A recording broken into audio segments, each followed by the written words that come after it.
काफ़ी टाइम हो गया, पता नहीं, मेरे को भी याद नहीं, लगभग पता नहीं 2 महीने 3 महीने हो गए होंगे।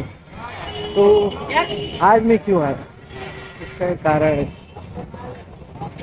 कारण क्या मतलब, मेरे को कुछ चीज़ पता चली है, तो मैं सोच रहा हूँ इसको अपलोड कर दिया जाए, कोई देखे ना देखे क्या फर्क पड़ता है। तो ये चीज़ मेरे को समझ में आई है, ये आई है जैसे दुनिया में कोई भी चीज़, अगर आपको सक्सेस, अगर हमें सक्सेसफुल होना है तो हर चीज़ में हाथ नहीं डाल सकते। इसका मतलब मैं बताता हूँ। इसका मतलब ये है कि अब दुनिया में बहुत सारे काम हैं। अब सोच लो कि मैं सब थोड़ा थोड़ा कर लूँ तो मैं आगे बढ़ जाऊँगा, ऐसा होगा नहीं। इसमें करना क्या होता है, जितने भी आप देखोगे, जो भी कुछ हैं बने हुए हैं लाइफ में, वो लोग क्या करते हैं, किसी एक चीज़ को पकड़ते हैं, उसको रगड़ देते हैं। इसका मतलब क्या हुआ, तो कोई एक से दो चीज़ ही सक्सेसफुल हमें बना सकती है, बहुत ज़्यादा हाथ मारने की जरूरत नहीं है। ठीक है, अगर हर जगह हाथ मारा तो कर लोगे, सब थोड़ा थोड़ा हो जाएगा, लेकिन वो बात नहीं निकलेगी। मतलब कैसे समझाऊँ, जैसे शिल्पकार होता है, शिल्पकार जो मूर्तियाँ बनाता है, मूर्ति बनाने वाला, जो नौसिखिया होता है और जो एक्सपीरियंस होता है, उसमें क्या अंतर होता है। नौसिखिया कर देगा, शरीर का ढांचा बना देगा, या कोई कुछ भी बना रहा हो, पेंटिंग उसका, मूर्ति बना रहा हो, उसका ढांचा बना देगा। लेकिन जो एक्सपीरियंस होता है वो ढांचा भी बना देगा, ढांचा बनाने के बाद उसके अंदर वो जो कला है तराशने की, वो उसे नौसिखिए से अलग बनाती है। मतलब समझे, मतलब ये है कि अपने कोई एक से दो ही स्किल सीखनी है, अगर बहुत ज़्यादा जरूरी है तो ही दूसरी सीखनी है, एक से भी काम हो जाता है। एक सीखनी है और उसको बस टाइम के साथ तराशते रहना अपनी कला को, तो बाय द टाइम फ़ायदा ज़रूर होगा कि आप मतलब हर चीज़ करने की वजह से आप नॉर्मल की जगह, एवरेज होने की जगह आप बेस्ट हो जाओगे, ये होगा फ़ायदा। नेक्स्ट चीज़ है जो मेरे को पता चली है कि प्रोसेस, हैबिट, ये सारी चीज़ें, वो भी कहाँ से, एक बुक है जो मैं बताता हूँ, अच्छी बुक है काफ़ी। ठीक है, अब होता क्या है, जैसे मैं पहले वीडियो में कहा था कि आप हर एक चीज़ नहीं कर सकते। ठीक है, आपने वो चीज़ें छोड़ दी, आप हर जगह हर एक चीज़ करने की कोशिश नहीं कर, आपने मतलब चुन लिया, एक सीढ़ी आप चढ़ चुके हो कि अब मैं ये चीज़ करूँगा, स्पेसिफिक ये चीज़ करूँगा मैं। इसमें क्या होता है कि आप शुरुआत करते हो शुरू से, बिगिनर लेवल से एडवांस लेवल तक। ठीक है, शुरुआत से अंत तक आप जो कुछ भी सीखते हो सब कुछ हार्ड ही लगेगा, तो उसको इजी कैसे बनाए वो एक बुक बताती है। इसमें से आप मतलब काफ़ी सारे सॉल्यूशन दिए गए हैं, प्रैक्टिकल सॉल्यूशन जो आप अप्लाई कर सकते हैं। ठीक है, इसको मैं शेयर करूँगा।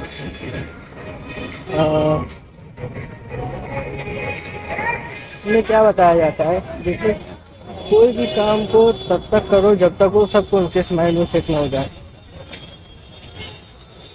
समझ रहे? क्योंकि जो इंसान होता है, ये मेरी परसेप्शन है, जो मैं सोचता हूँ, बुक में नहीं लिखा है, मेरे हिसाब से जो इंसान होता है उसकी एनर्जी, माइंड और टाइम सब कुछ लिमिटेड है। ठीक है,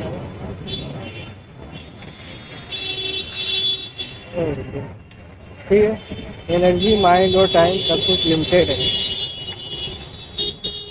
तो आप जब कोई ये काम भी करने की कोशिश करते हो तो बहुत सारी चीज़ें करनी होती है, उस चीज़ को, स्किल को एकदम आगे लेके जाना होता है। तो आप अगर आगे की चीज़ सीखोगे तो पीछे की भी तो या आपको याद रखनी पड़ेगी, आप भूल सकते हो।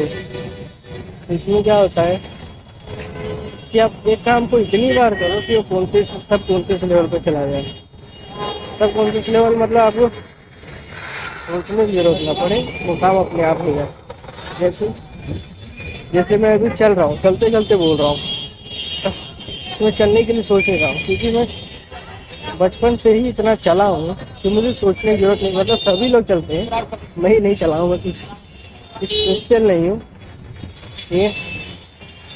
मतलब सोचना नहीं पड़ता उसके लिए, मेरे को दिमाग खर्च नहीं करना पड़ता। इससे क्या होता है कि अब मैं सोचना नहीं पड़ता, मैं पैदल पैदल भी चल रहा हूँ और साथ में मोबाइल से बात भी कर रहा हूँ। मैं दूसरी चीज़ पे फोकस लगा दे रहा हूँ, और जो चलने पे ऊपर है मेरे सोचना नहीं पड़ रहा, उसमें मेरी एनर्जी लग नहीं रही, मतलब दिमाग की एनर्जी लग रही है। सब कॉन्शियस जो माइंड है उसकी एनर्जी लग रही है, कॉन्शियस नहीं एक्टिवली जो मैं बोल रहा हूँ इसमें मेरी कॉन्शियस माइंड की एनर्जी लग गई। समझ रहे हो? आपको करना है कोई भी चीज़, आगे तरक्की करनी है, तो आपको जो काम आपने पहले किया उसको सब कॉन्शियस माइंड में डालना बहुत ज़रूरी है। ये चीज़ को डालने कैसे, ये बुक बताती है। एक एटॉमिक हैबिट नाम की बुक है, जिसको मैंने ऑनलाइन ऑर्डर किया था, और मतलब क्या वो नकली वही आई थी, डुप्लीकेट ही आई थी, लेकिन अच्छी बुक है, मैंने पढ़ी है। इसमें क्या होता है कि जो बुक का राइटर है, लेखक है, वो अपनी कहानी से स्टार्ट करता है कि उसने कैसे ये सारी चीज़ें की, कैसे कैसे हैबिट्स को अपना चेंज किया, और कैसे कैसे वो आगे बढ़ा। ठीक है।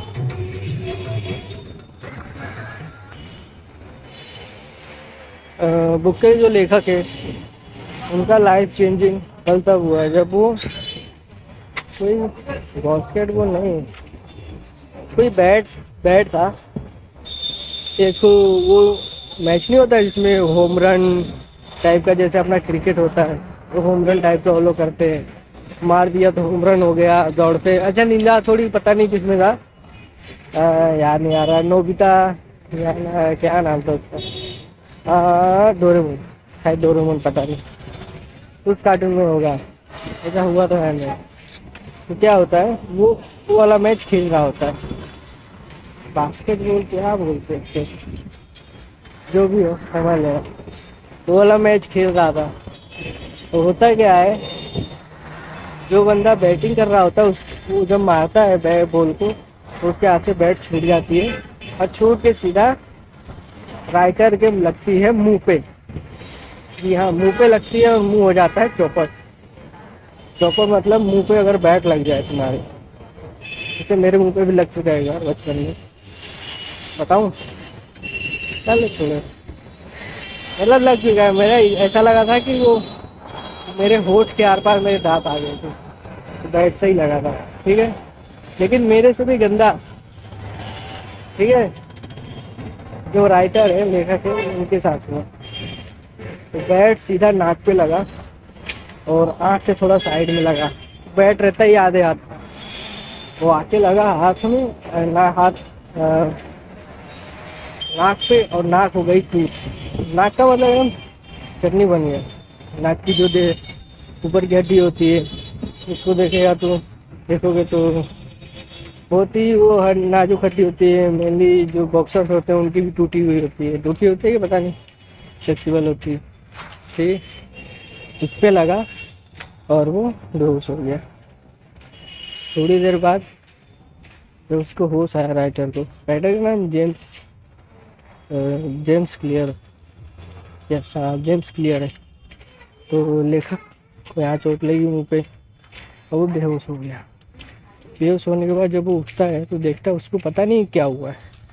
उठता है तो देखता है कि सब लोग उसे पकड़ लिए हैं, और जो उसके दोस्त थे सब उसको अजीब तरीके से देख रहे हैं, और एक दोस्त ने शायद रो भी रहा था कि क्या, सारे टीचर सर सब इकट्ठे हो गए वो टाइम पे, ऐसा हुआ। मतलब उसको पता नहीं है कि क्या हुआ उसके साथ, वो देख रहा है सबको। तभी उनमें से एक उसके दोस्त ने अपना टी शर्ट निकाल के उसके खून को रोकने की कोशिश की, और उसको, लेखक को, वो लोग लेके जैसे बारी बारी से कोई कंधा देता है नहीं, मरा नहीं। तो उसको लेके ये लोग गए हॉस्पिटल में। उसके बाद जिस हॉस्पिटल में वो लोग गए, उस हॉस्पिटल में बोल दिया कि नहीं, ये हमसे हैंडल नहीं होगा, आप लोग कहीं और लेके जाओ। तो उसके बाद उनके जो पेरेंट्स थे उनको बुला लिया गया था। तो हॉस्पिटल ने जवाब दे दिया तो लेके जाना ही पड़ेगा। ठीक है, अब हुआ क्या कि जब हॉस्पिटल, अच्छा वो लोग हॉस्पिटल में हेलीकॉप्टर में गए थे, बताओ। होता होगा उधर, इधर एम्बुलेंस आ जाए बहुत बड़ी बात। हम लोग तो क्या बोलते हैं, हेलीकॉप्टर में बैठे, उसकी माँ और वो और भी कोई बैठा होगा। उसके पापा जो थे वो घर चले गए, पता नहीं क्यों घर चले गए, बच्चों को पता नहीं बच्चे क्या कर लेंगे, और हेलीकॉप्टर में बैठना चाहिए। तो भी ठीक है, उसकी माँ और वो हेलीकॉप्टर में बैठ के हॉस्पिटल गए। और मतलब मजे की बात नहीं बोलनी चाहिए, मतलब क्या है कि जो हॉस्पिटल था वो पहले जाना पहचाना था। क्यों जाना पहचाना था, मतलब पहले, बहुत साल पहले, तो जो लेखक की बहन थी वो भी उस हॉस्पिटल में भर्ती थी। कुछ कैंसर था कि क्या था, तो भी उसी हॉस्पिटल में भर्ती थी। वो लोग उस हॉस्पिटल में लेके गए उसको, वहाँ पे उसका इलाज शुरू हुआ। मतलब राइटर बहुत ही सीरियस कंडीशन में था, वहाँ पे इलाज शुरू हुआ, सारी चीज़ें स्टील टाके मारे और दवाइयाँ वगैरह करना स्टार्ट कर दिया। तो काफ़ी टाइम के, और जो राइटर था वो अपनी याददाश्त भी खो चुका था। जब वो हॉस्पिटल ले जाया गया तो उनसे पूछा गया कि ये कौन सा साल है, जो बोलते हैं 1998, कुछ बोलता है, फिर बोलता है, डॉक्टर ने पूछा कि ये प्रधान यहाँ के प्राइम मिनिस्टर कौन है।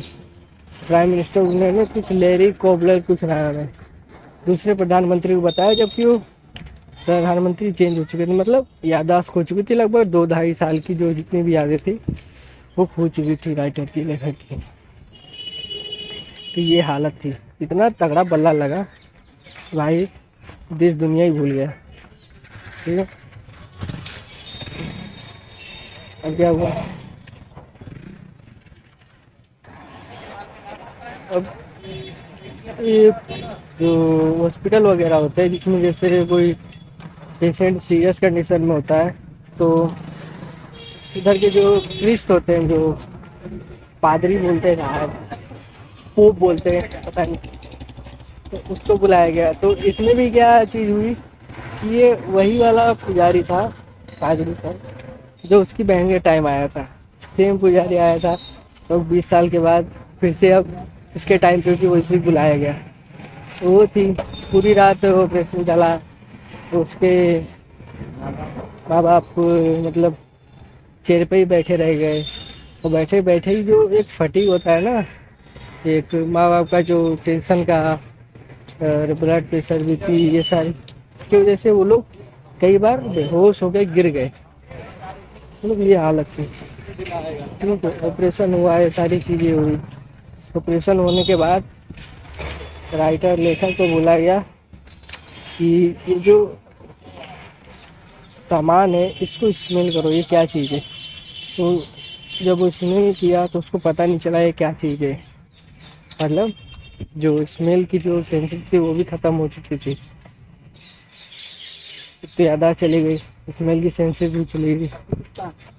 अब उसके बाद जैसे उसने छींक ली, छींक लेने की वजह से उसकी एक आँख की जो पूरा गोला होता है, पूरी आँख होती है, वो बाहर को आ गई। क्यों आ गई, क्योंकि आँख के नीचे की जो हड्डी थी वो टूट गई थी बैट लगने की वजह से।